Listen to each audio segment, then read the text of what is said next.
Howdy peeps, your friendly neighborhood Nonamachos here, speaking to you on what's today? Thursday, the 26th. 3 days ago was St. George's Day, yesterday was St. Mark's Day. Blessed feast day to all the Georges and Marks and I guess Marcias and Georgias out there. Anyway, as you can tell from the comment above, I'd like to talk to you about what I perceived to be a tectonic shift occurring in the culture.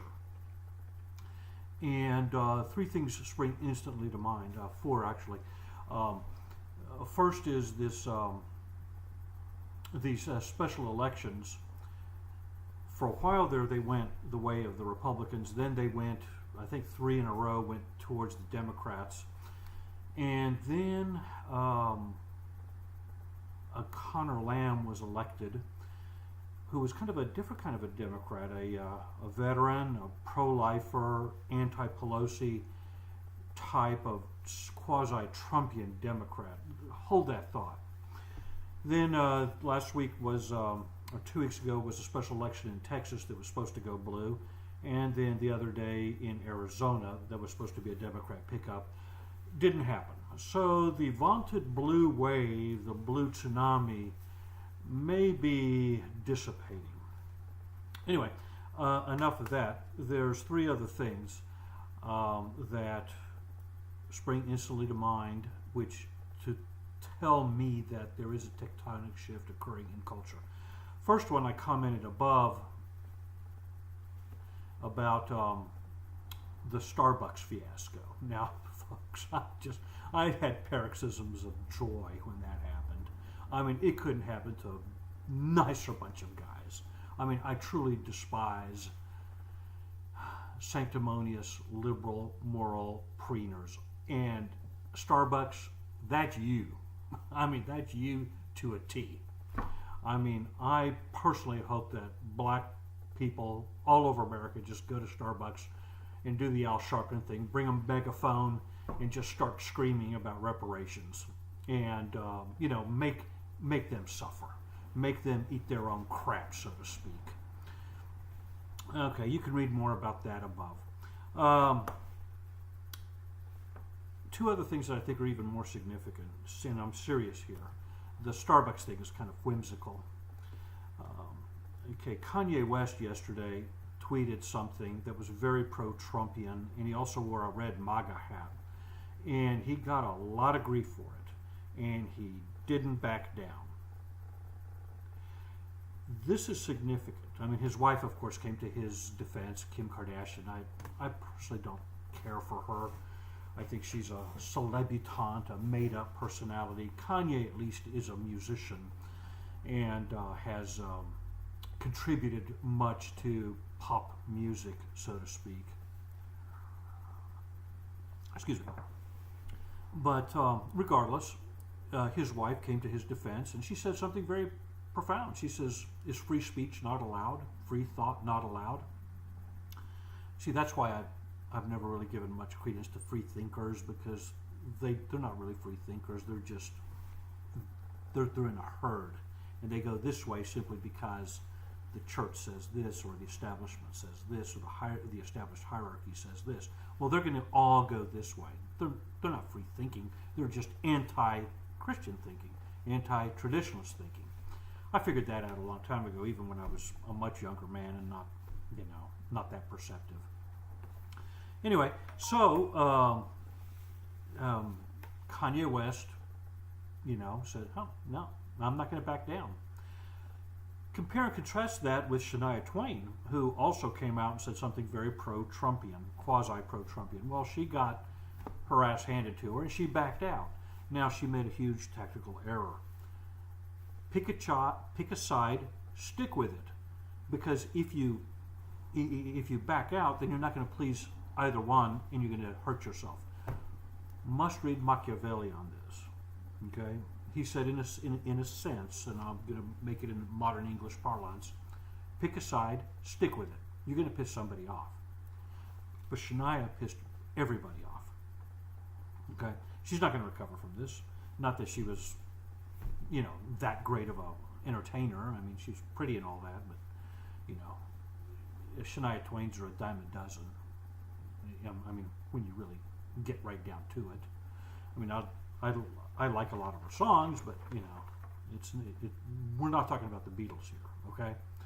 So anyway, Kanye West is leading a charge, and like in that movie Spartacus with Kirk Douglas, the first one, in which the slaves all jump on the fence, on the railing, and their combined weight causes it to go down, and then they escape and they start murdering their overseers.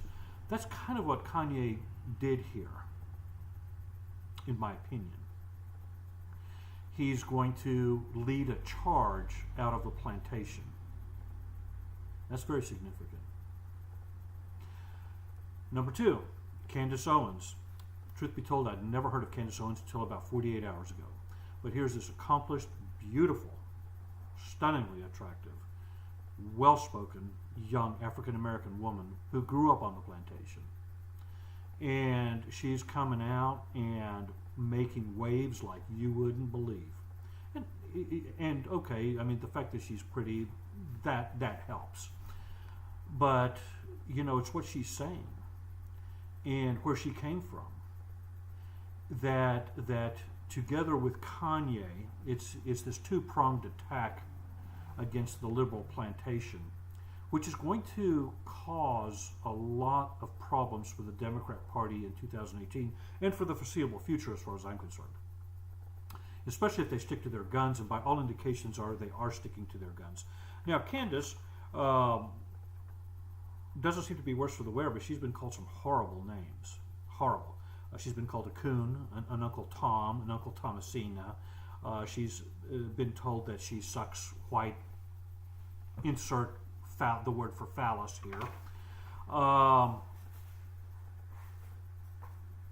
These are unforced errors. Not only are they unkind, scabrous, and scatological, they're, on a tactical level, they're very unforced. They're a mistake because they're unforced errors. Okay? Unforced errors are the worst kind. It's showing us the desperation of the left. By the way, those people who call black people Uncle Toms have never read the book Uncle Tom's Cabin. In that book, Uncle Tom was a hero, and he was a very upright, courageous, proud black man. Okay? And he suffered. Now, it was a book of fiction. And as Abraham Lincoln famously said to Harriet Ward Beecher, or Harriet Beecher Stowe, Harriet Beecher Stowe, the woman who wrote the book, when he finally met her, three years into the war between the states, he said, "So you're the lady who started this war." That book had a profound impact on the abolitionist movement and caused many people in the North to sign up to go fight for the North, even though Lincoln had no intention of freeing the slaves to any great extent, and then when he did free them, he was going to send them back to the Caribbean or to Africa. Okay? But things get out of hand. So, Uncle Tom's Cabin, Uncle Tom was the hero. He wasn't an Uncle Tom. I'll talk about memetics and the changing of ideas and words and phrases to their exact opposite at another time. I am fascinated by memetics. But the term Uncle Tom is one such meme that has changed 180 degrees in its meaning over time. There are others. I'm not going to go into them right now, but we'll talk about memetics at another time. So, anyway, what Kanye did, what Candace Owens did, is signal a shift, a tectonic shift. Several months ago, I was sitting out on my veranda drinking coffee. It was like 7 o'clock in the morning, and my little dog just went wild. It was 7 o'clock in the morning. She just, I mean, I thought she was possessed by the devil. I didn't know what was going on. And then some birds flew overhead, and they started squawking. And then about 4 minutes later, there was an earthquake. The epicenter was Pawnee, Oklahoma, which I believe is 80 miles west-northwest of here. And it was a significant earthquake. What my little dog sensed, what those birds sensed, was that there was a tectonic shift occurring. Okay, this is what I'm sensing now with Kanye West and Candace Owens. Okay, the Starbucks is kind of a whatever. It's a nice little cherry on top. Okay, so we're talking about cracks in the coalition, the Black Coalition, the Democrat coalition. George Bush in 1980 won the presidency by one electoral vote with 8% of the black vote. Trump won 306 electoral votes with 8% of the black vote. That means that as long as the white vote remains overwhelmingly Republican, at least 60 to 62%, then you don't need the black vote to win the election, to win a presidential election. However, with black unemployment being at historically low levels, with the economy taking off, with not just unemployment levels, but food stamp levels also decreasing, the economy sputtering at about, hovering at about 3%, which it never did under Obama, by the way. Excuse me. There are some real inroads to be made, and as one commentator, one young black conservative said, all the Republicans have to do is pick up 2% more of the black vote, and they're going to win another presidential election. When they get to 12% of the black vote, then the Democratic Party is going to be essentially over and done with. And I'll talk another time about the actual internal demographic makeup of the Republican Party versus the Democrat Party. I'll have a little whiteboard with some numbers on it and stuff like that. But this is huge. Okay. Now, in 2020, that spells success for Trump.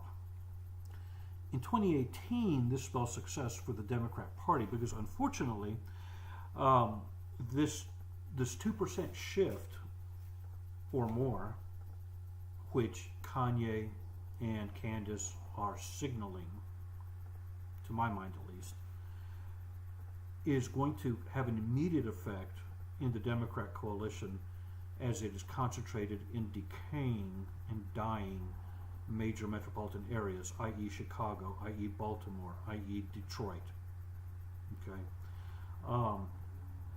Philadelphia, okay, not so much Los Angeles or San Francisco, but these formerly blue cities, these blue bastions, are not only dying, but there are indications that black people who live in them will start either stay home, as they did in 2016 because Obama wasn't on the ballot, or start thinking about not being so monolithically tied to the Democrat Party. As Scott Adams, the creator of Dilbert, said in one of his recent YouTubes, the black vote is meaningless. It's worthless as it's presently constituted because it's taken for granted. All other voting groups, though, the Jews, Asians, gays, even Hispanics, their vote is more valuable because it's up for grabs. Okay? Now, the Republicans don't have to get a majority of the Jewish vote or the Asian vote or the Hispanic vote, but all they have to do is get anything above 10%, maybe 15%. I mean, they got 30% of the Hispanic vote. I believe they got 30% of the Jewish vote. Okay, so all things being equal, as long as the white vote stays overwhelmingly Republican, then we'll have interesting things happening in the near future. I think the black people are starting to wake up. and realizing that their vote is worthless. And it's only going to be worth something if they start thinking more strategically. And this is what I believe is happening with Kanye and Candace. So let's just leave it at that. It's 15 minutes. Pax vobiscum. Let's try to love one another. And adios.